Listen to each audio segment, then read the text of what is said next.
ਉਹ ਮੇਰੇ ਮਗਰ ਪੈ ਗਏ। ਮੈਂ ਉਧਰੋਂ ਭੱਜੀ ਜੀ। ਮੈਂ ਆਪਦੀ ਕੋਠੀ ਦੇ ਉਤਲੇ ਪਾਸੇ ਇੱਕ ਰੈਂਟ ਦੇ ਮਕਾਨ ਤੇ ਰਹਿ ਰਹੇ ਸੀ ਅਸੀਂ। ਹਾਂਜੀ। ਮੈਂ ਉਤਲੇ ਪਾਸੇ ਦੀ ਆਈ ਤੇ ਮੇਰੇ ਹਸਬੰਡ ਨੇ ਇੰਜੈਕਟ ਕਰਕੇ ਨਾ ਸਿਰੰਜ ਆ ਜਿਹੜੀ ਉਹ ਉਸ ਪਾਸੇ ਦੀ ਸਿੱਟੀ, ਕਿਉਂਕਿ ਉਹ ਗਲੀ 'ਚ ਕੋਈ ਨਹੀਂ ਸੀ ਆਉਂਦਾ ਜਾਂਦਾ ਹਾਂਜੀ। ਸਵੇਰ ਦੇ ਟਾਈਮ। ਉਹ ਮੇਰੇ ਦੋਨੋਂ ਹੱਥ ਇਦਾਂ ਸੀ ਤੇ ਮੇਰੇ ਦੋਨਾਂ ਹੱਥਾਂ ਦੇ ਵਿੱਚ ਹੀ ਉਹ ਆ ਗਈ। ਮੈਂ ਉੱਥੋਂ ਭੱਜੀ, ਜਿਵੇਂ ਭੱਜ ਕੇ ਆਈ ਤੇ ਮੇਰੇ ਹਸਬੰਡ ਪੌੜੀਆਂ 'ਚ ਲਟਕੇ ਪਏ। ਹੁਣ ਕਦੇ ਕਦੇ ਸਵਾਲ ਕਰਦੇ ਆ ਵੀ ਮੰਮਾ ਸਭ ਦੇ ਪਾਪੇ ਆ ਜਾਂਦੇ, ਫੋਨ ਵੀ ਕਰਦੇ, ਪਰ ਸਾਡਾ ਪਾਪਾ ਨਹੀਂ ਆਉਂਦਾ। ਫਿਰ ਰੱਬ ਨੂੰ ਵੀ ਖੋਜਦੀ ਆ, ਆਪਣੇ ਆਪ ਨੂੰ ਵੀ ਖੋਜਦੀ ਆ, ਮਰਨ ਵਾਲੇ ਨੂੰ ਵੀ ਖੋਜਦੀ ਆ ਵੀ ਮੇਰੇ ਸਵਾਲਾਂ ਦੇ ਜਵਾਬ ਦੇ ਜਾਏ। ਮੈਂ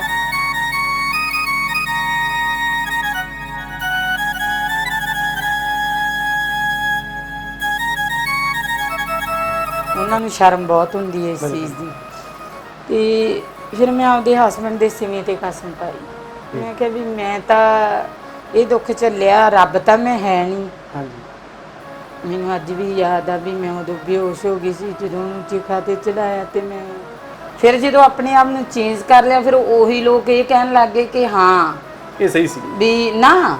ਫਿਰ ਇਹ ਕਹਿਣ ਲੱਗ ਗਏ ਕਿ ਇਹਨੂੰ ਲੱਗਿਆ ਨਹੀਂ, ਦੁੱਖ ਨਹੀਂ ਲੱਗਾ, ਇਹ ਬਣ ਠਣ ਕੇ ਨਿਕਲਦੀ ਆ। ਫਿਰ ਦੂਜੇ ਪਾਸੇ ਦੂਜੇ ਇਹ ਧਰਤੀ ਦੇ ਇੱਕ ਪਾਸੇ ਦਿੰਦੇ, ਦੁਨੀਆ ਦੇ ਦੋਨੇ ਪਾਸੇ। ਦੇਖੋ ਫਿਰ ਤੁਸੀਂ ਇਹ ਦੇਖੋ, ਇੱਕ ਔਰਤ ਜਾ ਰਹੀ ਹੈ, ਇੱਕ ਲੜਕੀ ਜਾ ਰਹੀ ਹੈ, ਇੱਕ ਬੱਚੀ ਜਾ ਰਹੀ ਹੈ, 4-5 ਮਸਟੰਡੇ ਖੜੇ ਹੁੰਦੇ ਉਹ ਤੇ ਕਮੈਂਟ ਕਰਦੇ ਆ। ਦੇਖੋ ਇਹ ਕਿੰਨਾ ਸੋਹਣਾ ਪੁਰਜਾ ਜਾਂਦਾ, ਕਿੱਡੀ ਸੋਹਣੀ ਲੱਗਦੀ ਹੈ। ਹੋ ਸਕਦਾ ਉਹਨਾਂ ਦੇ ਵਿੱਚ ਤੁਹਾਡੀ ਭੈਣ ਵੀ ਖੜੀ ਹੋਵੇ। ਸਤਿ ਸ੍ਰੀ ਅਕਾਲ ਦੋਸਤੋ, ਮੈਂ ਧਰਮਾ ਹਰਿਓ, ਤੁਸੀਂ ਵੇਖ ਰਹੇ ਹੋ ਰੰਗ ਪੰਜਾਬ ਦੇ YouTube ਚੈਨਲ। ਸੋ ਦੋਸਤੋ, ਸਾਡੇ ਸਮਾਜ ਦੇ ਵਿੱਚ, ਸਾਡੇ ਭਾਰਤ ਦੇ ਵਿੱਚ, ਸਾਡੇ ਪੰਜਾਬ ਦੇ ਵਿੱਚ ਅਨੇਕਾਂ ਸੰਸਥਾਵਾਂ ਨੇ, ਅਨੇਕਾਂ ਸੱਜਣ, ਅਨੇਕਾਂ ਸਾਡੇ ਵੀਰ ਭੈਣਾਂ ਇੱਦਾਂ ਦੇ ਨੇ ਜਿਹੜੇ ਸਮਾਜ ਸੇਵਾ ਕਰਦੇ ਨੇ। ਬੜੀ ਵਧੀਆ ਗੱਲ ਹੈ। ਪਰ ਕੁਝ ਲੋਕ ਸਮਾਜ ਸੇਵਾ ਕਰਦੇ ਨੇ ਕਿਸੇ ਦੇ ਦਰਦ ਨੂੰ ਵੇਖ ਕੇ, ਕਿਸੇ ਦੇ ਦਰਦ ਨੂੰ ਆਪਣਾ ਦਰਦ ਸਮਝ ਕੇ ਸਮਾਜ ਸੇਵਾ ਕਰਦੇ ਨੇ। ਤੇ ਕੁਝ ਲੋਕ ਇੱਦਾਂ ਦੇ ਹੁੰਦੇ ਨੇ ਕਿ ਜਿਹੜੇ ਉਹਨਾਂ ਦਰਦਾਂ ਨੂੰ ਆਪਣੇ ਪਿੰਡੇ ਤੇ ਹੰਢਾਉਂਦੇ ਨੇ ਤੇ ਉਸ ਚੀਜ਼ ਨੂੰ ਮਹਿਸੂਸ ਕਰਕੇ ਆਪਣੇ ਪਿੰਡੇ ਤੇ ਹੰਢਾ ਕੇ, ਸਰੀਰ ਤੇ ਹੰਢਾ ਕੇ, ਜ਼ਿੰਦਗੀ ਦੇ ਵਿੱਚ ਉਹ ਸਾਰਾ ਦੁੱਖ ਨੇ ਜਿਹੜੇ ਉਹ ਭੋਗ ਕੇ ਉਸ ਤੋਂ ਬਾਅਦ ਫਿਰ ਉਹ ਸਮਾਜ ਸੇਵਾ ਵੱਲ ਆਉਂਦੇ ਨੇ। ਸੋ ਮੈਂ ਗੱਲ ਕਰ ਰਿਹਾ, ਅੱਜ ਸਾਡੇ ਨਾਲ ਹੋਣਗੇ, ਬੜੀ ਹੀ ਦੁੱਖਾਂ ਭਰੀ ਕਹਾਣੀ ਹੈ ਉਸ ਭੈਣ ਦੀ, ਭੈਣ ਰਮਨਦੀਪ ਕੌਰ ਜੀ ਮਰਖਾਈ। ਸਾਰੇ ਤੁਸੀਂ ਜਾਣਦੇ ਹੋ ਕਿਉਂਕਿ ਸੋਸ਼ਲ ਮੀਡੀਆ ਤੇ ਸਮਾਜ ਸੇਵਾ ਦੇ ਰਾਹੀਂ ਹਮੇਸ਼ਾ ਹੀ ਐਕਟਿਵ ਰਹਿੰਦੇ ਨੇ। ਆਓ ਆਪਾਂ ਅੱਜ ਉਹਨਾਂ ਦੀ ਜ਼ਿੰਦਗੀ ਬਾਰੇ, ਦੁੱਖਾਂ ਭਰੀ ਜ਼ਿੰਦਗੀ ਬਾਰੇ ਜਾਣਦੇ ਹਾਂ, ਕਰਦੇ ਹਾਂ ਸਵਾਗਤ। ਹਾਂਜੀ ਭੈਣ ਜੀ, ਸਤਿ ਸ਼੍ਰੀ ਅਕਾਲ ਜੀ। ਹਾਂਜੀ, ਸਤਿ ਸ਼੍ਰੀ ਅਕਾਲ ਵੀਰ ਜੀ। ਰੰਗ ਪੰਜਾਬ ਦੇਖਣ ਵਾਲੇ ਸਾਰੇ ਵੀਰਾਂ ਨੂੰ ਮੇਰੇ ਵੱਲੋਂ, ਯਾਨੀ ਕਿ ਰਮਨਦੀਪ ਕੌਰ ਮਰਖਾਈ ਵੱਲੋਂ ਸਤਿ ਸ਼੍ਰੀ ਅਕਾਲ ਜੀ। ਭੈਣ ਜੀ, ਅਸਲ 'ਚ ਤੁਹਾਡਾ ਜਿਹੜਾ ਹੁਣ ਨਾਂ ਹੈ ਉਹ ਸਮਾਜ ਸੇਵਾ ਦੇ ਵਿੱਚ ਵਧੀਆ ਹੈ, ਪਰ ਕੁਝ ਕੁ ਲੋਕ ਸਾਡੇ ਭਰਾ ਇੱਦਾਂ ਦੇ ਵੀ ਹੋਣਗੇ ਸ਼ਾਇਦ ਜਿਹੜੇ ਤੁਹਾਡੀ ਜਿਹੜੀ ਬੈਕਗਰਾਉਂਡ ਹੈ, ਦੁੱਖਾਂ ਭਰੀ ਕਹਾਣੀ ਹੈ, ਉਹ ਨਹੀਂ ਜਾਣਦੇ। ਸਾਨੂੰ ਵੀ ਪਿਛਲੇ ਦਿਨ ਹੀ ਪਤਾ ਲੱਗਿਆ ਤੇ ਸਾਡੀ ਕੋਸ਼ਿਸ਼ ਸੀ ਇਹ ਕਿ ਅਸਲ ਜਿਹੜਾ ਬੰਦੇ ਦਾ ਉੱਪਰੋਂ ਆਪਾਂ ਹੋਰ ਹੋਣੇ ਲੋਕਾਂ ਦੇ ਵਿੱਚ ਹੱਸਦੇ ਆ, ਪਰ ਜਿਹੜੀ ਪਿਛਲੀ ਜ਼ਿੰਦਗੀ ਆ, ਜੋ ਦੁੱਖ ਹੰਢਾਏ ਨੇ, ਸ਼ਾਇਦ ਸਾਡੇ ਉਹ ਲੋਕ ਨਹੀਂ ਜਾਣਦੇ।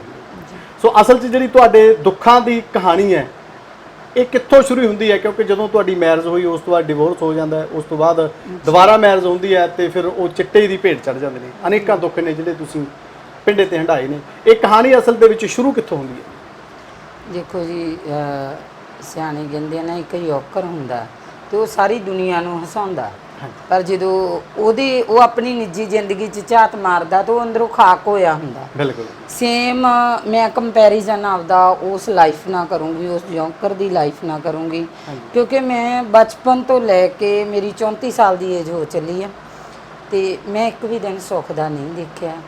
ਬਚਪਨ 'ਚ ਮੈਨੂੰ ਆਪ ਨੂੰ ਪੋਲਗੋ ਹੋ ਗਿਆ ਸੀ। ਪਹਿਲਾਂ ਮਾਪੇ ਮੇਰੇ ਪਿੱਛੇ ਰੁਲੇ, ਫਿਰ ਮੈਂ ਮਾਪਿਆਂ ਪਿੱਛੇ ਰੁਲ ਗਈ। ਹੌਲੀ ਹੌਲੀ ਜਵਾਨੀ ਦੇਖਦੇ ਲੀਸ 'ਤੇ ਆ ਗਈ, ਮੈਰਿਜ ਹੋ ਗਈ, ਹਸਬੈਂਡ ਡਰੱਗ ਹੀ ਨਿਕਲ ਗਿਆ, ਡਿਵੋਰਸ ਦਾ ਕੇਸ ਚੱਲ ਪਿਆ। ਉਸ ਝਗੜੇ ਦੇ ਦੌਰਾਨ ਹੀ ਮੈਂ ਪ੍ਰੈਗਨੈਂਟ ਸੀ। ਇੱਕ ਆਸ ਲੈ ਕੇ ਜ਼ਿੰਦਗੀ ਨੂੰ ਫਿਰ ਮੁੜ ਤੋਂ ਜਿਉਣਾ ਸ਼ੁਰੂ ਕਰਤਾ। ਦੁਬਾਰ ਤੋਂ ਕਿਤਾਬਾਂ ਚੱਕੀਆਂ ਕਿ ਸ਼ਾਇਦ ਇਹ ਜਿਹੜੀ ਨਵੀਂ ਜ਼ਿੰਦਗੀ ਆਊਗੀ, ਇਹ ਨਵਾਂ ਸਵੇਰਾ ਲੈ ਕੇ ਆਊਗੀ। ਚਲੋ, ਜੋ ਉਹ ਦਸੀਆਂ ਦਾ ਕਾਰਨ ਸੀ, ਚਾਹੇ ਕੁਛ ਵੀ ਕਹਿੰਦੇ ਆ ਨਾ, ਜਦੋਂ ਇੱਕ ਔਰਤ ਮਾਂ ਬਣਦੀ ਆ, ਇਹ ਦੁਨੀਆ ਦੀ ਸਭ ਤੋਂ ਵੱਡੀ ਜੰਨਤ ਆ ਮਾਂ ਬਣ। ਬਿਲਕੁਲ ਆਮ ਹੀ ਅਸੀਂ ਕਹਿ ਦਿੰਦੇ ਆ ਕਿ ਜਿਹੜੇ ਬੰਦੇ ਨੇ ਰੱਬ ਦੇ ਦਰਸ਼ਨ ਕਰਨੇ ਉਹ ਮਾਂ ਦੇ ਕਰਨੇ। ਬਿਲਕੁਲ।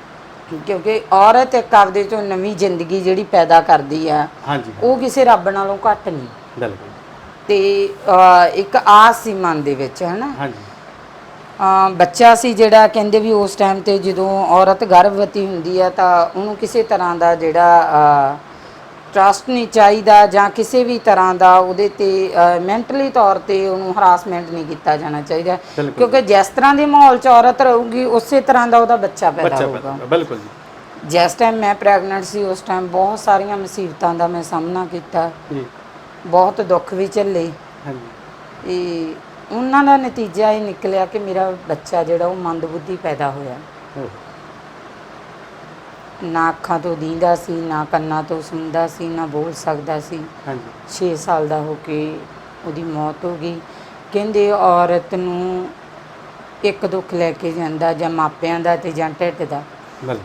ਤੇ ਤੁਸੀਂ ਇਹ ਖੁਦ ਹੀ ਮਾਪ ਲਾ ਲਓ ਵੀ ਜਿਹੜੀ ਔਰਤ ਨੂੰ ਮਾਪਿਆਂ ਦਾ ਦੁੱਖ ਵੀ ਹੋਵੇ ਤੇ ਢਿੱਡ ਦਾ ਵੀ ਹੋਵੇ, ਉਹਦੀ ਜ਼ਿੰਦਗੀ ਕੀ ਹੋਊਗੀ? ਜ਼ਿੰਦਗੀ ਕੀ ਹੋਊਗੀ? ਜ਼ਿੰਦਗੀ ਕੀ ਹੋਊਗੀ?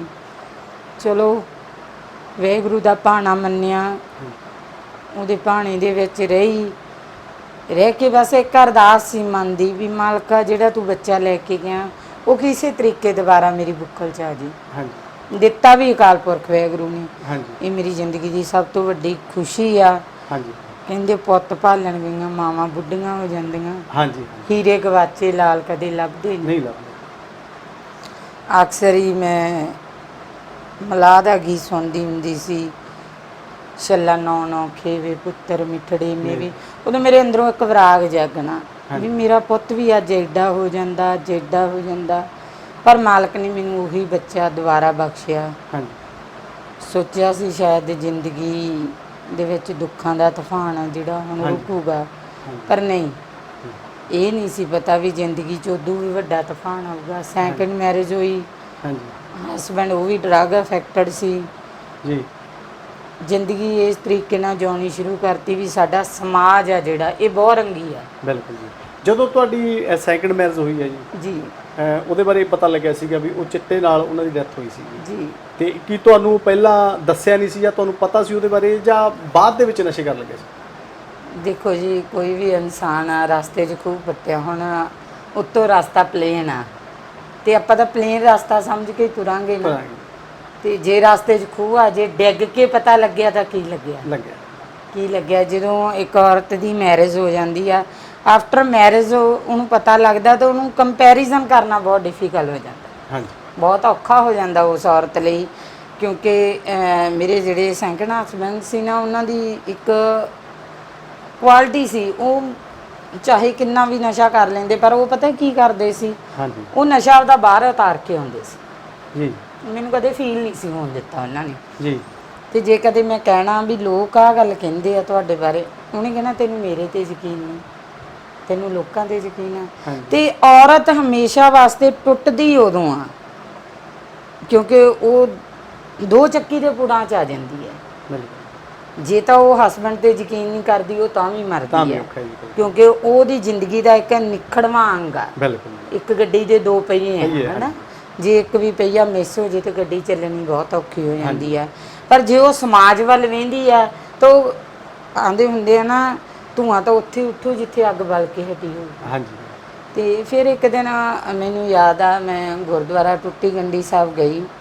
ਮੈਂ ਜੌਬ ਕਰਦੀ ਸੀ ਸ਼੍ਰੀ Muktsar Sahib hospital, Christian hospital ਦੇ ਵਿੱਚ। ਤੇ ਮੈਂ ਉੱਥੇ ਅਰਦਾਸ ਕੀਤੀ, ਮੈਂ ਕਿਹਾ ਵੀ ਮਹਾਰਾਜ ਲੋਕ ਆ ਗੱਲਾਂ ਕਰਦੇ ਆ, ਇਹ ਮੰਨਦੇ ਨਹੀਂ, ਮੈਂ ਕੀ ਕਰਾਂ?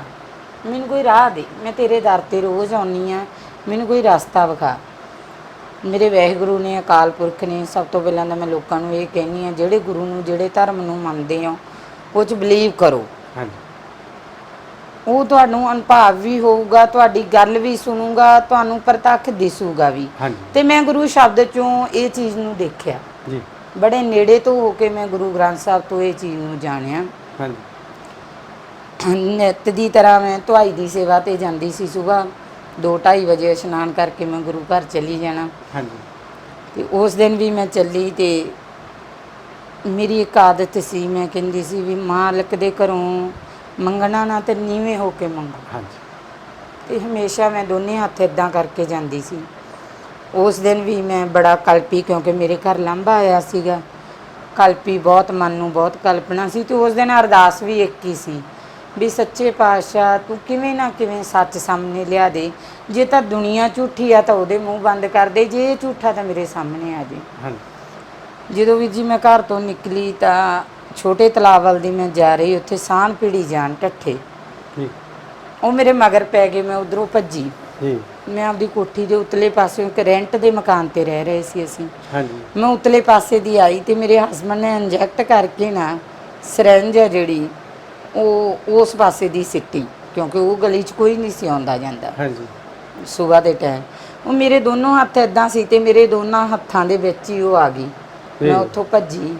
ਜਿਵੇਂ ਭੱਜ ਕੇ ਆਈ ਤੇ ਮੇਰੇ ਹਸਬੰਡ ਪੌੜੀਆਂ 'ਚ ਲਟਕੇ ਪਏ ਸੀ, ਕਿਉਂਕਿ ਉਹਨਾਂ ਦਾ ਇੱਕ ਟਾਈਮਿੰਗ ਰੱਖੀ ਹੋਈ ਸੀ। ਉਹਨਾਂ ਨੂੰ ਪਤਾ ਹੁੰਦਾ ਸੀ ਵੀ ਰਮਨ 8 ਵਜੇ ਨੂੰ ਘਰ ਆਊਗੀ, ਜਦੋਂ ਨੂੰ ਉਹ ਘਰ ਆਊਗੀ ਉਦੋਂ ਨੂੰ ਮੈਂ ਬਾਹਰ ਹੋਊਂਗਾ, ਜਦੋਂ ਨੂੰ ਉਹ ਸ਼ਾਮ ਨੂੰ ਡਿਊਟੀ ਕਰਕੇ ਆਊਗੀ ਉਦੋਂ ਨੂੰ ਮੈਂ ਸੇਫ ਹੋਊਂਗਾ। ਬੜਾ ਦੁੱਖ ਹੋਇਆ ਮਨ ਨੂੰ, ਬੇਚੈਨੀ ਵੀ ਹੋਈ। ਸੋਚਿਆ ਕੀ ਕਰਾਂ। ਫਿਰ ਇਹ ਸੋਚ ਲਿਆ ਕਿ ਸਮਾਜ ਕਹੂਗਾ ਪਹਿਲਾਂ ਵੀ ਮਾੜਾ, ਪਹਿਲਾਂ ਵੀ। ਹਾਂਜੀ ਬਿਲਕੁਲ। ਜ਼ਿੰਦਗੀ ਜਿਉਣੀ ਪੈਣੀ ਆ। ਇੱਕ ਬੇਟੀ ਹੋ ਗਈ ਸੀ ਤੇ ਨਾ ਬੱਚੀ ਛੱਡ ਸਕਦੀ ਸੀਗੀ। ਆਫਟਰ ਇਹ ਬੇਹੋਸ਼ ਹੋ ਗਏ ਇਹਨਾਂ ਨੂੰ, ਮੈਂ ਉੱਥੇ ਇੱਕ ਡਾਕਟਰ ਆ ਉਹਦੇ ਲੈ ਕੇ ਗਈ। ਉਹਨਾਂ ਨੇ ਫਿਰ ਮੈਨੂੰ ਦੱਸਿਆ, ਉਹ ਕਹਿੰਦੇ ਵੀ ਇਹਦੇ ਆਰਗਨਸ ਪਾਰਟ ਆ ਜਿਹੜੇ ਉਹ ਡੈਮੇਜ ਹੋ ਚੁੱਕੇ ਆ। ਵੱਧ ਤੋਂ ਵੱਧ ਕਹਿੰਦੇ 2 ਸਾਲ ਜਾਂ 2.5 ਸਾਲ। ਤੁਸੀਂ ਇਹ ਚੀਜ਼ ਦੇਖੋ ਵੀ ਇੱਕ ਔਰਤ ਨੂੰ ਪਤਾ ਹੋਵੇ ਵੀ ਉਹਦਾ ਮਰਦ ਆ ਜਿਹੜਾ ਉਹ 2-2.5 ਸਾਲ ਦਾ ਮਹਿਮਾਨ ਆ ਇਸ ਦੁਨੀਆ ਦੇ ਉੱਤੇ, ਉਹ ਨਿੱਤ ਦੇ ਦਿਨ ਕਿਵੇਂ ਕੱਟਦੀ ਹੋਵੇ। ਨਿੱਤ ਨਵੀਂ ਮੌਤ ਮਰਨਾ। ਇੱਕ ਮਰੇ ਹੋਏ ਦੀ ਮਿੱਟੀ ਸਮੇਟ ਜਾਣਾ, ਸਬਰ ਆ ਜਾਣਾ। ਇੱਕ ਜਿਉਂਦੇ ਬੰਦੇ ਨੂੰ ਵੇਖ ਕੇ ਲਾਸ਼। ਪਰ ਮੇਰੇ ਵਾਹਿਗੁਰੂ ਨੇ ਬੜੀ ਰਹਿਮਤ ਕੀਤੀ, ਉਹਦੀ ਪ੍ਰੋਗਰੈਸ ਹੋਣੀ ਸ਼ੁਰੂ ਹੋ ਗਈ। ਘਰ ਤੋਂ ਬਾਹਰ ਨਾ ਜਾਣ ਦਿੱਤਾ। ਸਿਹਤ ਬਹੁਤ ਸੋਹਣੀ ਬਣ ਗਈ ਸੀ, ਪਰ ਇਹ ਨਹੀਂ ਸੀ ਪਤਾ ਰੱਬ ਐਡਾ ਮੇਰੇ ਨਾਲ ਭਾਣਾ ਵਰਤਾਊਗਾ। ਮੇਰੇ ਚਾਚਾ ਜੀ ਦੀ ਡੈਥ ਹੋ ਗਈ ਸੀ, ਮੈਂ ਇੱਥੇ ਆਈ ਹੋਈ ਸੀ। ਮੈਨੂੰ ਲੈਣ ਆ ਰਹੇ ਸੀਗੇ, ਚੰਗੇ ਭਲੇ ਫੋਨ ਤੇ ਗੱਲਾਂ ਕਰੀ ਜਾਂਦੇ ਆ। ਰਾਈਟ 12 ਵਜੇ ਦਾ ਟਾਈਮ ਮੈਨੂੰ ਦਿੱਤਾ ਇੱਥੋਂ ਲੈਣ ਆਉਣ ਦਾ। ਰਾਈਟ 12 ਵਜੇ ਮੈਨੂੰ ਇਹ ਚੀਜ਼ ਪਤਾ ਲੱਗ ਗਈ ਵੀ ਹੁਣ ਡਰੱਗ ਓਵਰਡੋਜ਼ ਹੋ ਗਈ ਆ ਤੇ ਕੋਮਾ 'ਚ ਹੈ। 3:45 ਵਜੇ ਨੂੰ ਤਾਂ ਦੁਨੀਆ ਹੀ ਖਤਮ ਹੋ ਗਈ ਸੀ। ਅੱਜ ਵੀ ਉਹ 24 ਜੂਨ ਕਦੇ ਭੁੱਲਦੀ ਨਹੀਂ ਮੈਨੂੰ। ਕਿਹੜੇ ਸਾਲ ਦੀ ਗੱਲ ਹੈ? ਇਹ 24 ਜੂਨ 2016 ਦੀ ਗੱਲ ਹੈ ਵਿੱਚ। ਬੇਟਾ ਉਦੋਂ 9 ਮਹੀਨਿਆਂ ਦਾ ਸੀ, ਬੇਟੀ ਉਦੋਂ 3.25 ਸਾਲ ਦੀ ਸੀ। ਹਜੇ ਤੱਕ ਬੱਚਿਆਂ ਨੂੰ ਇਹ ਨਹੀਂ ਪਤਾ ਵੀ ਉਹਨਾਂ ਦਾ ਬਾਪ ਇਸ ਦੁਨੀਆ 'ਚ ਨਹੀਂ। ਪਤਾ ਨਹੀਂ ਹੈਗਾ? ਬਿਲਕੁਲ ਨਹੀਂ ਜੀ, ਮੇਰੇ ਬੱਚਿਆਂ ਨੂੰ ਨਹੀਂ ਪਤਾ। ਉਹਨਾਂ ਨੂੰ ਇੱਕ ਮੇਰਾ ਬ੍ਰਦਰ ਫੋਰਨ ਗਿਆ ਹੋਇਆ ਸੀਗਾ, ਅਰਬ ਕੰਟਰੀ। ਉਹਨਾਂ ਨੂੰ ਐਂ ਸੀਗਾ ਮਾਮਾ ਜੀ ਕੋਲੇ ਆ। ਹੁਣ ਕਦੇ ਕਦੇ ਸਵਾਲ ਕਰਦੇ ਆ ਵੀ ਮੰਮਾ ਸਭ ਦੇ ਪਾਪੇ ਆ ਜਾਂਦੇ, ਫੋਨ ਵੀ ਕਰਦੇ, ਪਰ ਸਾਡਾ ਪਾਪਾ ਨਹੀਂ ਆਉਂਦਾ। ਫਿਰ ਰੱਬ ਨੂੰ ਵੀ ਖੋਜਦੀ ਆ, ਆਪਣੇ ਆਪ ਨੂੰ ਵੀ ਖੋਜਦੀ ਆ, ਮਰਨ ਵਾਲੇ ਨੂੰ ਵੀ ਖੋਜਦੀ ਆ ਵੀ ਮੇਰੇ ਸਵਾਲਾਂ ਦੇ ਜਵਾਬ ਦੇ ਵੀ ਮੈਂ ਇਹਨਾਂ ਨੂੰ ਕੀ ਜਵਾਬ ਦੇਵਾਂ। ਮੈਂ ਕੀ ਜਵਾਬ ਦੇਵਾਂ? ਤੂੰ ਕੁਛ ਤਾਂ ਇਹੋ ਜਿਹਾ ਜਵਾਬ ਦੇ ਕੇ ਜਾਂਦਾ ਜਿਹੜਾ ਮੈਂ ਜ਼ਿੰਦਗੀ ਕੱਟ ਲੈਂਦੀ। ਉਸ ਚੀਜ਼ ਨੇ ਤੁਹਾਨੂੰ ਝੰਜੋੜਿਆ। ਸਾਰੀ ਜ਼ਿੰਦਗੀ ਦਾ ਦਰਦ ਹੈ ਜਿਹੜਾ ਤੁਸੀਂ ਹਰ ਵੇਲੇ, ਕਿਉਂਕਿ ਇਹ ਜਿਹੜੇ ਦਰਦ ਨੇ ਇਹ ਬੰਦੇ ਦੇ ਨਾ ਇੱਕ ਅਰੋਮਾ ਦੇ ਵਿੱਚ ਜਿਵੇਂ ਕਹਿੰਦੇ ਨੇ ਨਸੂਰ ਬਣ ਜਾਂਦੇ ਨੇ ਜੀ। ਕਦੇ ਵੀ ਬੰਦਾ ਪੈਂਦਾ ਉੱਠਦਾ ਬਹਿੰਦਾ ਬਾਹਰ ਜਾਂਦਾ ਖਾਂਦਾ ਪੀਂਦਾ ਕਦੇ ਇਹਨਾਂ ਚੀਜ਼ਾਂ ਨੂੰ ਭੁੱਲ ਨਹੀਂ ਸਕਦਾ ਜੀ। ਤੇ ਉਹਨਾਂ ਚੀਜ਼ਾਂ ਨੂੰ ਵੇਖ ਕੇ ਤੁਸੀਂ ਇਹ ਸਮਾਜ ਸੇਵਾ ਵੱਲ ਆਏ ਜੀ। ਮੈਂ ਨਾ ਫਿਰ ਜਦੋਂ ਮੇਰੇ ਹਸਬੈਂਡ ਦੀ ਡੈਥ ਹੋ ਗਈ ਨਾ, ਤੇ ਡੈਥ ਤੋਂ ਬਾਅਦ ਮੇਰੀ ਆਤਮਾ ਜਿਹੜੀ ਹੈ ਨਾ ਉਹ ਝੰਜੋਲੀ ਗਈ। ਮੈਂ ਇੱਕ ਚੀਜ਼ ਦੇਖੀ, ਮੈਂ ਕਿਹਾ ਵੀ ਔਰਤ ਆ ਨਾ ਜਿਹੜੀ, ਇਹ ਮਰਦ ਦੇ ਹੱਥ ਦੀ ਕਠਪੁਤਲੀ ਰਹਿ ਗਈ, ਖਿਡੌਣਾ ਰਹਿ ਗਈ ਆ। ਸਿਆਣੇ ਕਹਿੰਦੇ ਹੁੰਦੇ ਸੀ ਗਊ ਤੇ ਧੀ ਆਏ ਜਿਹੜੇ ਰੱਸੇ ਕਿੱਲੇ ਨਾਲ ਬੰਨ੍ਹਤੀਆਂ। ਇਹ ਚੀਜ਼ ਅਟੱਲ ਸੀ, ਕਿਉਂਕਿ ਗਊ ਆ ਜਿਹੜੀ ਉਹਨੇ ਆਪਦੀ ਆਪ ਰੱਸਾ ਨਹੀਂ ਖਿਲਾਉਣਾ। ਧੀ ਆ ਜਿਹੜੀ ਉਹਨੂੰ ਮਾਪਿਆਂ ਦੀ ਸ਼ਰਮ ਮਾਰ ਜਾਣੀ। ਜਿਹੜੀਆਂ ਤਾਂ ਖਾਨਦਾਨੀ ਧੀਆਂ, ਉਹਨਾਂ ਨੂੰ ਸ਼ਰਮ ਬਹੁਤ ਹੁੰਦੀ ਹੈ ਇਸ ਚੀਜ਼ ਦੀ। ਤੇ ਫਿਰ ਮੈਂ ਆਪਦੇ ਹਸਬੈਂਡ ਦੇ ਸਿਵੇਂ ਤੇ ਕਸਮ ਪਾਈ। ਮੈਂ ਕਿਹਾ ਵੀ ਮੈਂ ਤਾਂ ਇਹ ਦੁੱਖ ਝੱਲਿਆ, ਰੱਬ ਤਾਂ ਮੈਂ ਹੈ ਨਹੀਂ। ਮੈਨੂੰ ਅੱਜ ਵੀ ਯਾਦ ਆ ਵੀ ਮੈਂ ਉਦੋਂ ਬੇਹੋਸ਼ ਹੋ ਗਈ ਸੀ ਜਦੋਂ ਉਹਨੂੰ ਚਿਖਾ ਤੇ ਚੜਾਇਆ ਤੇ ਮੈਂ ਵਿੱਚ ਛਾਲ ਮਾਰਨ ਲੱਗੀ ਸੀ ਵੀ ਜ਼ਿੰਦਗੀ ਰਹਿ ਨਹੀਂ ਗਈਗੀ। ਤੇ ਮੇਰਾ ਮੱਥਾ ਉਹਨਾਂ ਲੱਕੜਾਂ ਨਾਲ ਵੱਜਿਆ।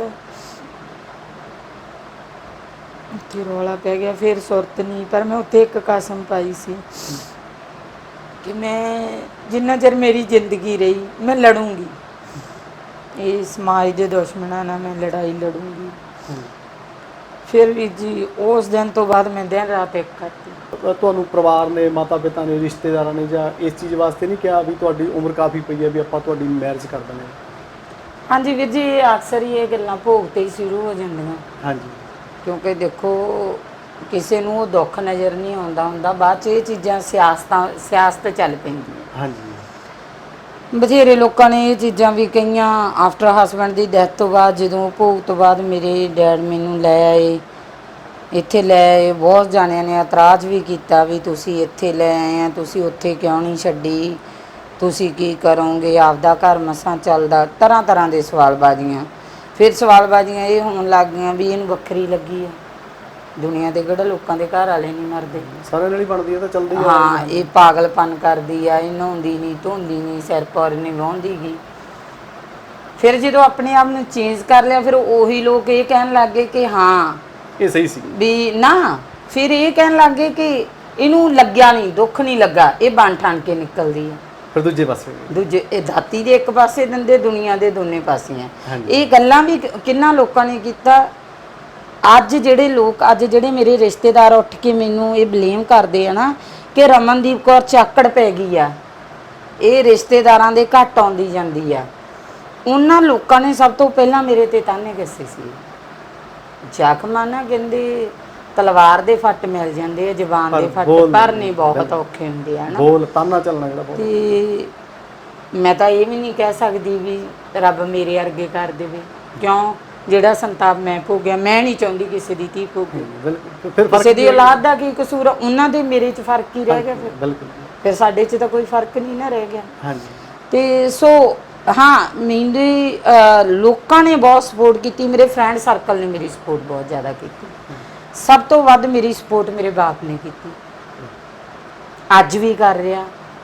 ਮੇਰਾ ਬਾਪ ਆ ਜਿਹੜਾ, ਉਹ ਮੇਰਾ ਭਰਾ ਵੀ ਆ, ਮੇਰੀ ਮਾਂ ਵੀ ਆ, ਮੇਰੀ ਭੈਣ ਵੀ ਆ, ਮੇਰਾ ਪੁੱਤ ਵੀ ਆ, ਮੇਰਾ ਪਿਓ ਵੀ ਆ, ਮੇਰਾ ਦੋਸਤ ਵੀ ਆ। ਕਦੇ ਵੀ ਕੋਈ ਵੀ ਗੱਲ ਹੁੰਦੀ ਆ, ਹਰ ਗੱਲ ਮੈਂ ਉਹਦੇ ਨਾਲ ਉਹਨਾਂ ਦੇ ਸ਼ੇਅਰ ਕਰਦੀ ਆ। ਪਿਛਲੇ ਦਿਨ ਹੀ ਤੁਸੀਂ ਸੋਸ਼ਲ ਮੀਡੀਆ ਤੇ ਦੇਖਿਆ ਹੋਣਾ ਕਿ ਕੁਛ ਮੁੰਡੇ ਮੇਰੇ ਪਰਸਨਲ WhatsApp ਤੇ ਜਿਹੜੇ ਆ ਗੰਦੀਆਂ ਘਟੀਆਂ ਪਿਕਸ ਸੈਂਡ ਕਰਦੇ ਆ। ਹਾਂਜੀ। ਕਈ ਮੈਨੂੰ ਐਵੇਂ ਫੋਨ ਕਰੀ ਜਾਂਦੇ ਰਹਿੰਦੇ ਆ। ਮੈਂ ਹਰ ਗੱਲ ਆਪਣੇ ਬਾਪ ਨਾਲ ਸ਼ੇਅਰ ਕਰਦੀ ਆ। ਤੇ ਮੈਂ ਅੱਜ ਤੁਹਾਡੇ ਮਾਧਿਅਮ ਰਾਹੀਂ ਵੀ ਉਹਨਾਂ ਲੋਕਾਂ ਨੂੰ ਇੱਕ ਗੱਲ ਕਹਿਣੀ ਚਾਹੁੰਦੀ ਆ ਵੀ ਮੈਨੂੰ ਬਹੁਤਾ ਨਹੀਂ ਪਤਾ ਤੁਸੀਂ ਮੈਰਿਡ ਹੋ ਅਨਮੈਰਿਡ ਹੋ, ਮੈਨੂੰ ਨਹੀਂ ਪਤਾ ਤੁਹਾਡੇ ਘਰ ਬੱਚੀ ਹੈਗੀ ਆ ਜਾਂ ਹੈ ਨਹੀਂ, ਮੈਨੂੰ ਨਹੀਂ ਪਤਾ ਤੁਹਾਡੀ ਵਾਈਫ ਹੈਗੀ ਆ ਜਾਂ ਹੈ ਨਹੀਂ, ਪਰ ਮੈਨੂੰ ਇੱਕ ਚੀਜ਼ ਪਤਾ, ਤੁਸੀਂ ਅੰਬਰ ਤੋਂ ਨਹੀਂ ਡਿੱਗੇ, ਤੁਹਾਨੂੰ ਵੀ ਇੱਕ ਔਰਤ ਨੇ ਜਨਮ ਦਿੱਤਾ। ਤੁਸੀਂ ਜਦੋਂ ਕਿਸੇ ਦੀ ਧੀ ਭੈਣ ਨੂੰ ਕੋਈ ਗਲਤ ਕਮੈਂਟ ਜਾਂ ਗਲਤ ਪਿਕ ਸੈਂਡ ਕਰਦੇ ਹੋ, ਜ਼ਰੂਰ ਦੇਖਣਾ ਵੀ ਉਹਨਾਂ ਦੇ ਘਰੇ ਪਤਨੀ ਭਲਾ ਹੋਵੇ ਨਾ ਹੋਵੇ, ਬੱਚੀ ਹੋਵੇ ਨਾ ਹੋਵੇ, ਮਾਂ ਤਾਂ ਹੈ ਨਾ, ਅੰਬਰੋਂ ਤਾਂ ਡਿੱਗੇ ਨਹੀਂ, ਇੱਕ ਔਰਤ ਨੇ ਜਨਮ ਦਿੱਤਾ। ਬਾਕੀ ਇਹ ਵੀ ਮੈਂ ਕਹਿਣਾ ਚਾਹੁੰਦੀ ਹਾਂ ਕਿ ਇਹੋ ਜਿਹੇ ਲੋਕਾਂ ਤੋਂ ਮੈਂ ਡਰਦੀ ਵੀ ਨਹੀਂ, ਨਾ ਡਰ ਰੱਖਿਆ ਨਾ ਰੱਖਣਾ, ਕਿਉਂਕਿ ਇੱਕ ਜੰਮਣਾ ਤੇ ਮਰਨਾ ਦੋ ਚੀਜ਼ਾਂ ਅਕਾਲ ਪੁਰਖ ਵਾਹਿਗੁਰੂ ਨੇ ਆਪਦੇ ਹੱਥ ਰੱਖਣਾ। ਜਿੱਦੇ ਮੇਰੀ ਆਈ ਆ ਉੱਦੇ ਮੈਂ ਜਾਣਾ। ਇੰਟਰਨੈਸ਼ਨਲ ਲੈਵਲ ਤੇ ਧਮਕੀਆਂ ਮੈਨੂੰ ਮਿਲੀਆਂ, ਬੱਚੇ ਮੇਰੇ ਚੱਕਣ ਦੀਆਂ ਕੋਸ਼ਿਸ਼ਾਂ ਹੋਈਆਂ, ਮੇਰੇ ਮਗਰ ਰਿਵਾਲਵਰ ਲੈ ਕੇ ਲੱਗੇ ਰਹੇ, ਪਰ ਹਜੇ ਮੇਰੀ ਵਧੀ ਆ ਨਾ, ਵਧੀ ਨੂੰ ਢੋ ਲੱਗੀ ਜਾਂਦਾ। ਉਹ ਲੱਗਣ ਦਾ ਕਾਰਨ ਕੀ ਕਿ ਤੁਸੀਂ ਨਸ਼ੇ ਦੇ ਖਿਲਾਫ ਬੋਲਦੇ ਹੋ? ਹਾਂਜੀ। ਕਿ ਹੋਰ ਕਾਰਨ ਹੈ? ਨਹੀਂ, ਇੱਕ ਮੈਂ ਨਸ਼ੇ ਦੇ ਖਿਲਾਫ ਬੋਲਦੀ ਹਾਂ, ਇੱਕ ਮੈਂ ਰੇਪ ਕੇਸਾਂ ਤੇ ਬਹੁਤ ਜ਼ਿਆਦਾ ਲੜਦੀ ਹਾਂ। ਜਿਹੜੇ ਬੱਚੀਆਂ ਦੇ ਨਾਲ ਕੁਕਰਮ ਹੋ ਰਹੇ ਆ, ਬੱਚੀਆਂ ਦੇ ਨਾਲ ਰੇਪ ਹੋ ਰਹੇ ਆ। ਦੇਖੋ ਅੱਗੇ ਮੇਰੀ ਲੜਾਈ ਸੀ, ਮੈਂ ਤੁਹਾਨੂੰ ਇੱਕ ਚੀਜ਼ ਹੋਰ ਦੱਸ ਦੇਣੀ ਚਾਹੁੰਦੀ ਹਾਂ ਕਿ ਮੈਂ 7 ਸਾਲ ਦੀ ਏਜ ਦੇ ਵਿੱਚ ਸਭ ਤੋਂ ਪਹਿਲਾਂ ਇੱਕ ਲੇਖ ਲਿਖਿਆ ਸੀ ਜਿਹੜਾ ਮੈਂ ਚੰਡੀਗੜ੍ਹ ਤੱਕ ਫਸਟ ਪ੍ਰਾਈਜ਼ ਜਿੱਤੀ। 7 ਸਾਲ ਦਾ ਬੱਚਾ ਤੁਸੀਂ ਦੇਖ ਲਓ ਕਿੱਡਾ ਕਹੂਗਾ। ਉਦੋਂ ਮੈਂ ਇੱਕ ਔਰਤ ਦਾ ਦਰਦ ਬਿਆਨ ਕੀਤਾ ਸੀ, ਉਹ ਕਿਵੇਂ ਬੱਚਾ ਪੈਦਾ ਕਰਦੀ, ਕਿਵੇਂ 9 ਮਹੀਨੇ ਪੇਟ 'ਚ ਰੱਖਦੀ ਆ, ਕਿਵੇਂ ਉਹ ਮਾਂ ਗਿੱਲੇ ਥਾਂ ਤੇ ਪੈਂਦੀ ਆ, ਤੇ ਕਿਵੇਂ ਉਹ ਬੱਚਾ ਵੱਡਾ ਹੋ ਕੇ ਉਹ ਮਾਂ ਦੀ ਦੁਰਦਿਸ਼ਾ ਕਰਦਾ, ਕਿਵੇਂ ਉਹ ਮਾਪਿਆਂ ਨੂੰ ਘਰੋਂ ਬੇਘਰ ਕਰ ਦਿੰਦਾ। 7 ਸਾਲ ਦੀ ਉਮਰ ਦੇ ਵਿੱਚ? 7 ਸਾਲ ਦੀ ਏਜ ਦੇ ਵਿੱਚ। ਤੇ ਉਸ ਟਾਈਮ ਤੋਂ ਲੈ ਕੇ ਇੱਕ ਦਰਦ ਸੀ ਔਰਤ ਪ੍ਰਤੀ ਮੇਰੇ ਮਨ 'ਚ। ਬਾਅਦ ਦੇ ਵਿੱਚ ਮੈਂ ਐਜ਼ ਏ ਰਾਈਟਰ ਵੀ ਹਾਂ, ਸਟੋਰੀਆਂ ਵੀ ਲਿਖੀਆਂ, ਬਾਅਦ 'ਚ ਮੈਂ ਕੋਰੀਓਗ੍ਰਾਫਰੀਆਂ ਵੀ ਪਲੇ ਕਰਵਾਈਆਂ, ਸਟੇਜਾਂ 'ਤੇ ਆਪ ਵੀ ਕੀਤੀਆਂ, ਜਿਹਦੇ ਵਿੱਚ ਸਭ ਤੋਂ ਵਧੀਆ ਜਿਹੜੀ ਮੇਰੇ ਦਿਲ ਨੂੰ ਛੂੰਹਦੀ ਸੀ ਉਹ ਸੀ ਅਣਜੰਮੀ ਧੀ ਦੀ ਪੁਕਾਰ। ਇੱਕ ਬੱਚੀ ਦਾ ਅਬੋਰਸ਼ਨ, ਉਹ ਬੱਚੀ ਦਾ ਉਸ ਟਾਈਮ ਤੇ ਕੀ ਹਾਵ ਭਾਵ ਹੁੰਦਾ, ਮਾਂ ਨੂੰ ਉਹ ਕੀ ਸਵਾਲ ਕਰਦੀ ਆ, ਕਿਵੇਂ ਉਹਨੂੰ ਪੀਸ ਕੱਟ ਕੇ ਅੰਦਰੋਂ ਕੱਢਿਆ ਜਾਂਦਾ, ਕਿਵੇਂ ਉਹ ਬੱਚੀ ਤੜਫਦੀ ਆ। ਪਰ ਅੱਜ ਉਹੀ ਰਮਨਦੀਪ ਕੌਰ, ਅੱਜ ਮੈਂ ਕਹਿੰਦੀ ਆ ਕਿ ਭਰੂਣ ਹੱਤਿਆ ਹੋਣੀ ਚਾਹੀਦੀ ਆ। ਹੋਣੀ ਕਿਉਂ ਚਾਹੀਦੀ, ਬਹੁਤ ਸਾਰੇ ਮੇਰੇ ਵੀਰ ਇਹ ਸਵਾਲ ਵੀ ਚੱਕਣਗੇ ਕਿਉਂ ਹੋਣੀ ਚਾਹੀਦੀ ਆ, ਉਹ ਵੀ ਮੈਂ ਐਕਸਪਲੇਨ ਕਰ ਦੇਣਾ ਚਾਹੁੰਦੀ ਹਾਂ। ਜੇ ਧੀਆਂ ਦੇ ਨਾਲ ਇਸ ਤਰ੍ਹਾਂ ਦੇ ਕੁਕਰਮ ਹੋਣੇ ਆ, ਜੇ ਧੀਆਂ ਨਸ਼ੇੜੀਆਂ ਦੇ ਲੜ ਲੱਗਣੀਆਂ, ਉਹਨਾਂ ਨੇ ਬਾਅਦ 'ਚ ਇਸ ਤਰ੍ਹਾਂ ਦੇ ਸੰਤਾਪ ਭੋਗਣੇ ਆ, ਤੇ ਇਹ ਸੰਤਾਪ ਭੋਗਣ ਤੋਂ ਪਹਿਲਾਂ ਹੀ ਨਾ ਉਹ ਜੰਮਣ। ਕਿਉਂਕਿ ਜਦੋਂ ਸਾਡੀਆਂ ਸਰਕਾਰਾਂ ਨੇ ਸਾਡੇ ਲਈ ਕੁਝ ਕਰਨਾ ਨਹੀਂ, ਸਾਡਾ ਸਮਾਜ ਨਹੀਂ ਪ੍ਰਿਪੇਅਰ ਹੋ ਰਿਹਾ ਇਹਦੇ ਵਾਸਤੇ, ਹੋ ਹੀ ਨਹੀਂ ਰਿਹਾਗਾ। ਦੂਸਰੀ ਵੱਡੀ ਗੱਲ ਇਹ ਹੈ, ਆਮ ਜਨਤਾ ਦੀ, ਆਮ ਲੋਕਾਂ ਦੀ, ਆਮ ਥਾਵਾਂ ਦੀ ਗੱਲ ਛੱਡੋ, ਜ਼ਿਆਦਾਤਰ ਇਹ ਜਿੰਨੇ ਗਲਤ ਕੰਮ ਹੁੰਦੇ ਉੱਥੇ ਨੇ ਜਿੱਥੇ ਰੱਬ ਦੇ ਘਰ ਬਣੇ ਹੋਏ ਨੇ, ਜਿੱਥੇ ਰੱਬ ਦੇ ਘਰ ਬਣੇ ਹੋਏ ਨੇ। ਤੁਸੀਂ ਅਜੈਤੋ ਦੇ ਵਿੱਚ ਵੇਖ ਲਓ, ਤਾਜ਼ਾ ਕਾਂਡ ਹੋ ਪਤਾ ਨਹੀਂ ਕਿੱਥੇ ਕਿੱਥੇ ਕੀ ਹੋਇਆ। ਦੇਖੋ ਫਿਰ ਤੁਸੀਂ ਇਹ ਦੇਖੋ, ਇੱਕ ਔਰਤ ਜਾ ਰਹੀ ਹੈ, ਇੱਕ ਲੜਕੀ ਜਾ ਰਹੀ ਹੈ, ਇੱਕ ਬੱਚੀ ਜਾ ਰਹੀ ਹੈ, 4-5 ਮਸਟੰਡੇ ਖੜੇ ਹੁੰਦੇ ਉਹ ਤੇ ਕਮੈਂਟ ਕਰਦੇ ਆ, ਦੇਖੋ ਇਹ ਕਿੰਨਾ ਸੋਹਣਾ ਪੁਰਜਾ ਜਾਂਦਾ, ਕਿੱਡੀ ਸੋਹਣੀ ਲੱਗਦੀ ਆ। ਹੋ ਸਕਦਾ ਉਹਨਾਂ ਦੇ ਵਿੱਚ ਤੁਹਾਡੀ ਭੈਣ ਵੀ ਖੜੀ ਹੋਵੇ, ਫਿਰ ਤੁਸੀਂ ਸ਼ਰਮਸਾਰ ਨਾ ਹੋਵੋਗੇ ਇਸ ਚੀਜ਼ ਨੂੰ। ਤੁਹਾਡੀ ਧੀ ਆ, ਤੁਹਾਡੀ ਭੈਣ ਦੂਜੇ ਦੀ ਆ ਜਿਹੜੀ, ਉਹ ਤੁਹਾਨੂੰ ਪਰਜਾ ਨਜ਼ਰ ਆਉਂਦੀ, ਇਹ ਗੱਲ ਬਹੁਤ ਗਲਤ ਆ। ਫਿਰ ਵੀਰ ਜੀ ਮੈਂ ਦਿਨ ਰਾਤ ਇੱਕ ਕਰਤੀ ਵੀ ਬਹੁਤ ਸਾਰੀਆਂ ਜਥੇਬੰਦੀਆਂ ਵੀ ਆਈਆਂ, ਸਿਆਸੀ ਪਾਰਟੀਆਂ ਨੇ ਵੀ ਮੇਰੇ ਤੱਕ ਅਪਰੋਚ ਕੀਤੀ, ਮਾਈ ਭਾਰਗੋ ਦੇ ਅਵਾਰਡ ਨਾਲ ਮੈਨੂੰ ਸਨਮਾਨਿਤ ਕੀਤਾ ਗਿਆ, ਤੇ ਪੰਜਾਬ ਦੀ ਸ਼ੇਰਨੀ ਮੈਨੂੰ ਜਿਹੜੀਆਂ ਫੋਰਨ ਕੰਟਰੀਆਂ ਤੋਂ ਖਿਤਾਬ ਮਿਲਿਆ, ਤੇ ਕੌਰ ਮੇਰਾ ਟਾਈਟਲ ਰਿਹਾ ਹਮੇਸ਼ਾ। ਕੌਰ ਨਸ਼ਾ ਰੋਕੂ ਮੁਹਿੰਮ ਆ ਮੈਂ ਜਿਹੜੀ ਚਲਾਈ ਹੋਈ, ਤੇ ਰੁਕਾਵਟਾਂ ਵੀ ਬਹੁਤ ਜ਼ਿਆਦਾ ਆਈਆਂ, ਪਰ ਮੈਂ ਇੱਕ ਚੀਜ਼ ਕਹਿਤੀ ਸੀ ਵੀ ਰਮਨਦੀਪ ਕੌਰ ਮਰਖਾਈ ਨੇ ਪੈੜਾਂ ਦੇ ਨਿਸ਼ਾਨ ਕਰਨੇ ਆ, ਡੰਡੀ ਆ ਜਿਹੜੀ ਇਹ ਲੋਕਾਂ ਨੇ ਬਣਾਉਣੀ ਆ, ਕਾਫਲੇ ਇਹਨਾਂ ਲੋਕਾਂ ਨੇ ਤੋੜਨੇ ਆ, ਤੇ ਅੱਜ ਉਸ ਗੁਰੂ ਨਾਨਕ ਪਾਤਸ਼ਾਹ ਦੀ ਕਿਰਪਾ ਦੇ ਨਾਲ ਕਾਫਲੇ ਤੁਰਦੇ ਆ। ਤੇ ਕਿਸੇ ਸਿਆਸੀ ਪਾਰਟੀ ਨੇ ਆਉਣ ਵਾਲੇ ਸਮੇਂ ਦੇ ਵਿੱਚ ਚੋਣਾਂ ਵਾਸਤੇ ਜਾਂ ਕੋਈ ਇਸ ਤਰ੍ਹਾਂ ਦੀ ਪਹੁੰਚ ਕੀਤੀ, ਜਾਂ ਤੁਹਾਡਾ ਆਪਣਾ ਇਰਾਦਾ ਹੈ? ਨਹੀਂ ਜੀ, ਬਹੁਤ ਸਾਰੀਆਂ ਸਿਆਸਤੀ ਪਾਰਟੀਆਂ, ਕਿਹੜੀ ਦਾ ਨਾਂ ਲਵਾਂ, ਜਿਹੜੀਆਂ ਇੰਟਰਨੈਸ਼ਨਲ ਪਾਰਟੀਆਂ ਸਾਡੀਆਂ ਉਹ ਅਪਰੋਚ ਕਰ ਰਹੀਆਂ, ਪਰ ਨਹੀਂ। ਕਿਉਂ? ਮੈਂ ਸਿਆਸਤ ਨਹੀਂ ਕਰਨੀ ਚਾਹੁੰਦੀ ਵੀਰ ਜੀ। ਦੇਖੋ ਤੁਹਾਡੀ ਗੱਲ ਨਾਲ ਮੈਂ ਸਹਿਮਤ ਹਾਂ ਭੈਣ ਜੀ, ਪਰ ਹਾਂਜੀ ਕੁਝ ਗੱਲਾਂ ਜਿਵੇਂ ਕਿਸੇ ਨੇ ਇਹ ਕਿਹਾ ਸੀਗਾ, ਕਹਿੰਦਾ ਵੀ ਜੇ ਉੱਥੇ ਕੂੜਾ ਪਿਆ, ਜੇ ਉਹਨੂੰ ਚੱਕਣਾ ਸਾਨੂੰ ਉਹਦੇ ਵਿੱਚ ਵੜਨਾ ਪੈਣਾ, ਪਾਵਰ ਦੇ ਵਿੱਚ ਆਏ ਬਿਨਾਂ ਤਾਂ ਫਿਰ ਮਸਲੇ ਵੀ ਹੱਲ ਨਹੀਂ ਹੁੰਦੇ। ਨਹੀਂ ਦੇਖੋ ਜੀ, ਜ਼ਰੂਰੀ ਨਹੀਂ, ਮੈਂ ਇਸ ਚੀਜ਼ ਨੂੰ ਤਵੱਜੋ ਨਹੀਂ ਦਿੰਦੀ, ਜ਼ਰੂਰੀ ਆ। ਮੈਂ ਤੁਹਾਨੂੰ ਇੱਕ ਗੱਲ ਦੱਸਦੀ ਹਾਂ ਛੋਟੀ ਜੀ, ਕਿ ਉਦੋਂ ਮੈਂ ਅਨਮੈਰਿਡ ਸੀਗੀ, ਕੈਪਟਨ ਅਮਰਿੰਦਰ ਸਿੰਘ ਦੀ ਰੈਲੀ ਸੀ ਸਾਡੇ ਜੀਰਾ ਦਾਣਾ ਮੰਡੀ ਦੇ ਵਿੱਚ, ਤੇ ਸਾਰੇ ਲੋਕ ਸਵਾਲ ਕਰ ਰਹੇ ਸੀ, ਤੇ ਮੈਨੂੰ ਵੀ ਕਰੇਜ਼ ਸੀ ਕਿ ਮੈਂ ਇਹਨੂੰ ਸਵਾਲ ਕਰਾਂ। ਕਿਸੇ ਬੰਦੇ ਨੇ ਉਹਨੂੰ ਇਹ ਸਵਾਲ ਨਹੀਂ ਸੀ ਕੀਤੇ, ਮੈਂ ਉਸ ਟਾਈਮ ਤੇ ਵੀ ਇਹ ਸਵਾਲ ਚੱਕੇ ਸੀ। ਮੈਂ ਕਿਹਾ ਸੀ ਵੀ ਸਾਡੇ ਦੇਸ਼ ਦੇ ਵਿੱਚ 6ਵਾਂ ਦਰਿਆ ਜਿਹੜਾ ਪੂਰੇ ਭਾਰਤ ਦੇ ਵਿੱਚ ਹੀ ਆ, ਹੁਣ ਤਾਂ ਅੱਗੇ ਪੰਜਾਬ ਮਾਰਚ ਸੀ, ਹੁਣ ਪੂਰਾ ਭਾਰਤ ਮਾਰਚ ਆ, 6ਵਾਂ ਦਰਿਆ ਵਗ ਗਿਆ ਨਸ਼ਿਆਂ ਦਾ, ਇਹਨੂੰ ਕਿਵੇਂ ਠੱਲ ਪਾਉਂਗੇ ਤੁਸੀਂ, ਕੀ ਕਰੋਗੇ? ਸਾਡੀਆਂ ਧੀਆਂ ਦੀਆਂ ਪੱਤਾਂ ਲੁੱਟੀਆਂ ਜਾ ਰਹੀਆਂ, ਇੱਥੇ ਕੀ ਕਰੋਗੇ ਤੁਸੀਂ? ਬੜੇ ਮੇਰੇ ਸਵਾਲ ਸੀ, ਤੇ ਉਸ ਟਾਈਮ ਮੇਰੇ ਇਲਾਕੇ 'ਚ ਇੱਕ ਵਾਰ ਹਾਹਾਕਾਰ ਮਚ ਗਈ ਸੀ ਵੀ ਮਰਖਾਈ ਦੀ ਇੱਕ ਕੁੜੀ ਨੇ ਸਵਾਲ ਕੀਤਾ। ਜ਼ਰੂਰੀ ਨਹੀਂ ਤੁਸੀਂ ਰਾਜਨੀਤੀ ਦੇ ਵਿੱਚ ਆ ਕੇ ਇਹਨਾਂ ਨੂੰ ਦਬੋਚ ਸਕਦੇ ਹੋ। ਹੁਣ ਮੈਂ ਕਿਹੜਾ ਰਾਜਨੀਤੀ ਦੇ ਵਿੱਚ ਆ, ਮੈਂ ਕਿਹੜਾ ਅਫਸਰਸ਼ਾਹੀ ਨਾਲ ਮੇਰੇ ਹੱਥ ਮਿਲੇ ਹੋਏ ਆ, ਪਰ ਮੈਂ ਇਹ ਹਿੰਮਤ ਰੱਖਦੀ ਹਾਂ, ਇੱਕ ਅਫਸਰ ਨਾਲ ਗੱਲ ਕਰਨ ਦੀ ਹਿੰਮਤ ਰੱਖਦੀ ਹਾਂ। ਕਿਉਂ? ਮੈਂ ਕੋਈ ਝੂਠ ਦਾ ਕੇਸ ਲੈ ਕੇ ਗਈ ਹਾਂ? ਦੇਖੋ, ਪੈਸੇ ਨਾਲ ਜਿਹੜੇ ਬੰਦੇ ਕੰਮ ਕਰਾ ਸਕਦੇ ਉਹ ਮੇਰੇ ਦਰ ਤੇ ਨਹੀਂ ਆਉਂਦੇ, ਜਿਹੜੇ ਬੰਦਿਆਂ ਕੋਲੇ ਲੀਡਰਸ਼ਿਪ ਦੀ ਪ੍ਰੋਜ਼ ਆ ਉਹ ਨਹੀਂ ਆਉਣਗੇ ਮੇਰੇ ਦਰ ਤੇ। ਤਾਂ ਉਸ ਦੱਬੇ ਕੁਚਲੇ ਇਨਸਾਨ ਨੇ ਆਉਣਾ ਜਿਹਦੀ ਕਿਤੇ ਸੁਣਵਾਈ, ਜਿਹਨੂੰ ਕੋਈ ਪੁੱਛਦਾ ਹੀ ਨਹੀਂ, ਜਿਹਨੂੰ ਕੋਈ ਪੁੱਛਦਾ ਨਹੀਂ। ਮਤਲਬ ਤੁਸੀਂ ਬਿਨਾਂ ਸਿਆਸਤ ਤੋਂ ਸਿੱਧੇ ਨਿਡਰ ਹੋ ਕੇ ਇੱਕ ਸ਼ੇਰਨੀ ਬਣ ਕੇ ਲੋਕਾਂ ਦੇ ਜਿਹੜੇ ਮਸਲੇ ਨੇ ਉਹ ਹਾਂਜੀ। ਹੁਣ ਤੁਸੀਂ ਇਹ ਦੇਖੋ ਵੀ ਇੱਕ ਨੌਜਵਾਨ ਫੌਜ 'ਚ ਭਰਤੀ ਹੁੰਦਾ, ਉਹ ਪੂਰੇ ਦੇਸ਼ ਦੀ ਸੇਵਾ ਕਰਦਾ, ਪਰ ਜਦੋਂ ਉਹਦੇ ਪਰਿਵਾਰ ਦੀ, ਉਹ ਬਾਰਡਰ ਤੇ ਸੇਵਾ ਕਰਦਾ ਕਰਦਾ ਸ਼ਹੀਦ ਹੋ ਜਾਂਦਾ, ਜਦੋਂ ਉਹਦੇ ਪਰਿਵਾਰ ਦੀ ਗੱਲ ਆਉਂਦੀ ਆ ਤਾਂ ਸਾਡੀਆਂ ਰਾਸ਼ਟਰੀ ਪਾਰਟੀਆਂ ਇਹ ਕਹਿ ਕੇ ਪੱਲਾ ਝਾੜਦੀਆਂ ਨਜ਼ਰ ਆਉਂਦੀਆਂ ਕਿ ਪਹਿਲਾਂ ਪੁੱਛੋ ਇਹਨੇ ਵੋਟਿੰਗ ਕਿਹਨੂੰ ਪਾਈ ਇਸ ਪਰਿਵਾਰ ਨੂੰ। ਜਦੋਂ ਉਹਨਾਂ ਦਾ ਪੁੱਤ ਬਾਰਡਰ ਤੇ ਸੀ, ਉਹਨੇ ਇਹ ਪੁੱਛਿਆ ਸੀ ਵੀ ਤੂੰ ਕਾਂਗਰਸੀ ਆ ਮੈਂ ਤੇਰੀ ਹਿਫਾਜ਼ਤ ਨਹੀਂ ਕਰਨੀ, ਤੂੰ ਕਾਲੀ ਆ ਮੈਂ ਤੇਰੀ ਹਿਫਾਜ਼ਤ ਨਹੀਂ ਕਰਨੀ, ਤੂੰ ਆਪ ਵਾਲਾ ਮੈਂ ਤੇਰੀ ਹਿਫਾਜ਼ਤ ਨਹੀਂ ਕਰਨੀ, ਮੈਂ ਜਿਹੜੀ ਪਾਰਟੀ ਨੂੰ ਵੋਟ ਪਾਈ ਆ ਮੈਂ ਉਹਦੀ ਹਿਫਾਜ਼ਤ ਕਰੂੰਗਾ। ਲੱਖ ਲਾਹਨਤ ਆ ਇਸ ਤਰ੍ਹਾਂ ਦੇ ਲੀਡਰਾਂ ਦੀ। ਉਹ ਬੱਚੀ ਵਿਚਾਰੀ ਰੋ ਰੋ ਕੇ ਉਹਨੇ ਮੈਨੂੰ ਫੋਨ ਕਾਲ ਕੀਤੀ, ਮੈਂ ਉੱਥੇ ਗਈ, ਪਹੁੰਚ ਕੀਤੀ। ਅੱਜ ਉਹੀ ਲੀਡਰ ਆ ਜਿਹੜੇ ਹੁਣ ਕਹਿ ਰਹੇ ਆ ਭੈਣ ਜੀ ਸਾਨੂੰ ਦੱਸੋ ਕਰਨਾ ਕਿਵੇਂ। ਕਿਉਂ ਪਹਿਲਾਂ ਤੁਹਾਨੂੰ ਦਿਖਦਾ ਨਹੀਂ ਸੀ? ਕਿਉਂਕਿ ਤੁਸੀਂ ਸਵਾਲ ਖੜੇ ਕੀਤੇ। ਹਾਂਜੀ, ਸਾਡੇ ਲੋਕ ਜਿਵੇਂ ਕਹਿੰਦੇ ਨੇ ਨੀਵੀਂ ਪਾਈ ਹੋਈ ਹੈ, ਕੋਈ ਬੋਲ ਕੇ ਰਾਜੀ ਨਹੀਂ। ਸਾਡੇ ਲੋਕ ਬੋਲਦੇ ਨਹੀਂ, ਸਾਡੇ ਲੋਕ ਬੋਲਣਾ ਨਹੀਂ ਚਾਹੁੰਦੇ। ਸਵਾਲ ਕਰੋ ਪਿੰਡਾਂ ਦੇ ਵਿੱਚ। ਹੁਣ ਅਸੀਂ ਹਾਹਾਕਾਰ ਤਾਂ ਮਚਾ ਦਿੰਦੇ ਆ, ਕਾਂਗਰਸ ਵਾਲੇ ਆਉਂਦੇ ਆ ਤਾਂ ਅਕਾਲੀ ਦਲ ਨਹੀਂ ਪਿੰਡ 'ਚ ਕੁਛ ਬਣ ਦਿੰਦਾ, ਅਕਾਲੀ ਦਲ ਵਾਲੇ ਆਉਂਦੇ ਕਾਂਗਰਸ ਨਹੀਂ ਬਣ ਦਿੰਦਾ। ਮੈਂ ਉਦੋਂ ਵੀ ਵੀਰ ਜੀ ਇੱਕ ਗੱਲ ਇਹਨਾਂ ਲੋਕਾਂ ਨੂੰ ਸਮਝਾਈ ਸੀ, ਮੈਂ ਕਿਹਾ ਪਾਰਟੀਬਾਜ਼ੀ ਤੋਂ ਉੱਪਰ ਉੱਠ ਕੇ ਪਿੰਡ ਲੈਵਲ ਤੇ ਭਾਈਚਾਰਕ ਸਾਂਝ ਨੂੰ ਬੜਾਵਾ ਦੇ ਦਿਓ। ਪਿੰਡ ਲੈਵਲ ਤੇ ਇਹ ਚੀਜ਼ ਕਰ ਲਓ ਕਿ ਸਰਵਸੰਮਤੀ ਨਾਲ ਜਿਹੜੀ ਸਰਕਾਰ ਆਉਂਦੀ ਉਸੇ ਸਰਕਾਰ ਦਾ ਤੁਸੀਂ ਸਰਪੰਚ ਚੁਣ ਦਿਓ। ਪਿੰਡ ਦੀ ਡਿਵੈਲਪਮੈਂਟ ਲੀਡਰ ਆਪਦੇ ਘਰ ਕਿਵੇਂ ਪਾਲੀ ਜਾਂਦੇ ਆ। ਕੈਪਟਨ ਤੇ ਬਾਦਲ ਅੱਜ ਵੱਖ, ਸਟੇਜਾਂ ਤੋਂ ਤਾਂ ਬੜੀ ਇੱਕ ਦੂਜੇ ਦੀ ਕੁੱਤੇ ਖਾਣੀ ਕਰਦੀ, ਅੰਦਰ ਖਾਤੇ ਇੱਕ। ਫਿਰ ਅਸੀਂ ਪਿੰਡ ਲੈਵਲ ਤੇ ਭਾਈਚਾਰਕ ਸਾਂਝ ਨੂੰ ਕਿਉਂ ਭੰਗ ਕਰ ਰਹੇ ਹਾਂ? ਅਸੀਂ ਕਿਉਂ ਪਿੰਡਾਂ ਦੇ ਵਿੱਚ ਇਹਨਾਂ ਚੀਜ਼ਾਂ ਨੂੰ ਵਾੜ ਰਹੇ ਹਾਂ? ਅਸੀਂ ਇਹ ਚੀਜ਼ ਸਮਝ ਨਹੀਂ ਸਕੇ ਜੀ। ਇੱਕ ਪਿੰਡ ਦੇ ਵਿੱਚ ਹਿੰਦੂ ਰਹਿੰਦਾ, ਮੁਸਲਮਾਨ ਰਹਿੰਦਾ, ਹਰ ਇੱਕ ਧਰਮ ਦਾ ਬੰਦਾ ਰਹਿੰਦਾ, ਪਰ ਕਦੇ ਧਰਮ ਦੇ ਮੁੱਦੇ ਦੇ ਵਿੱਚ ਆਪਸ ਦੇ ਵਿੱਚ ਨਹੀਂ ਲੜੇ ਨਾ। ਜੇ ਕਿਸੇ ਹਿੰਦੂ ਭਾਈ ਦੇ ਜਗਰਾਤਾ ਤਾਂ ਸਿੱਖ ਭਾਈ ਜਾਂਦੇ ਨੇ, ਜੇ ਸਿੱਖ ਭਾਈ ਦਾ ਸਮਾਗਮ ਹੈ ਤਾਂ ਉਹ ਆਉਂਦੇ ਨੇ, ਕਦੇ ਅੱਜ ਤੱਕ ਲੜਦੇ ਨਹੀਂ ਨਾ। ਪਰ ਸਾਡੇ ਲੋਕਾਂ ਦਾ ਜੇ ਅਸੀਂ ਨਸ਼ੇ ਦੇ ਪ੍ਰਤੀ ਵੀ ਦੇਖ ਲਈਏ ਤਾਂ ਇੱਕ ਸ਼ਬਦ ਹੈ, ਉਹ ਸਾਡਾ ਸਾਰਾ ਬੇੜਾ ਬਿਠਾਉਂਦਾ, ਮੈਂ ਕੀ ਲੈਣਾ ਹੈ, ਮੈਂ ਕੀ ਲੈਣਾ। ਹਾਂਜੀ, ਇਹ ਚੀਜ਼ ਨੇ ਸਾਨੂੰ ਕਿਤੇ ਨਾ ਕਿਤੇ ਬਹੁਤ ਵੱਡੀ ਢਾਲ ਲਾਈ ਹੈ। ਤੇ ਦੂਸਰਾ ਭੈਣ ਜੀ, ਮੈਂ ਇੱਕ ਥੋੜਾ ਜਿਹਾ ਸਮਾਂ ਤੁਹਾਡਾ ਹੋਰ ਲੈਣਾ ਕਿ ਜਿਹੜੇ ਸਾਡੇ ਬੱਚੇ ਨੇ ਹੁਣ, ਹਾਂਜੀ, ਜਿਹਦੀ ਆਪਾਂ ਹੁਣ ਗੱਲ ਕਰਦੇ ਹਾਂ, ਮੋੜਾਂ ਤੇ ਖੜਨਾ, ਵੱਡੇ ਦੀ ਸ਼ਰਮ ਹੈ ਜਿਹੜੀ, ਉਹ ਸਭ ਕੁਝ ਖਤਮ ਹੋ ਗਿਆ। ਖਤਮ ਹੋ ਗਈ। ਪਹਿਲਾਂ ਹੁੰਦਾ ਵੀ ਜੇ ਸਾਹਮਣੇ ਬਾਬਾ ਤੁਰਿਆ ਆਉਂਦਾ, ਤਾਇਆ ਤੁਰਿਆ ਆਉਂਦਾ, ਬੰਦਾ ਬੱਚੇ ਨੀਵੀਂ ਪਾ ਲਾਂਦੇ। ਹਾਂਜੀ, ਹੁਣ ਕੋਈ ਮਤਲਬ ਨਹੀਂ ਕਿਸੇ ਨੂੰ। ਨਾ ਨਾ, ਕਿਉਂਕਿ ਸਾਡੇ ਅਸਲੀ ਸਾਹਿਤਕਾਰਾਂ ਤੋਂ ਟੁੱਟ ਕੇ ਉਹ ਚੀਜ਼ਾਂ ਸੁਣਦੇ ਨੇ ਜਿਹੜੇ ਕਿ ਸਾਡੇ ਹੁਣ ਮੁੱਦੇ ਸਾਡੇ ਪਾਣੀਆਂ ਦੇ ਵੀ ਨੇ, ਮੁੱਦਾ ਸਾਡੇ ਵਾਤਾਵਰਨ ਦਾ ਵੀ ਹੈ, ਬਿਮਾਰੀਆਂ ਦਾ ਵੀ ਹੈ। ਅਸੀਂ ਹਰ ਇੱਕ ਚੀਜ਼ ਕੁਦਰਤ ਨਾਲ ਇੰਨਾ ਕੁ ਜ਼ਿਆਦਾ ਖਿਲਵਾੜ ਕੀਤਾ ਹੈ ਕਿ ਅਸੀਂ ਕਾਫੀ, ਸਾਡੇ ਇੰਡੀਆ ਦੇ ਲੋਕ ਰੱਬ ਨੂੰ ਪੂਜਦੇ ਪੂਜਦੇ ਰੱਬ ਤੋਂ ਬਹੁਤ ਦੂਰ ਵਗ ਗਏ। ਹਾਂਜੀ, ਕਿਉਂਕਿ ਅੱਜ ਬਿਮਾਰੀਆਂ ਤਾਂ ਆ ਰਹੀਆਂ ਨੇ।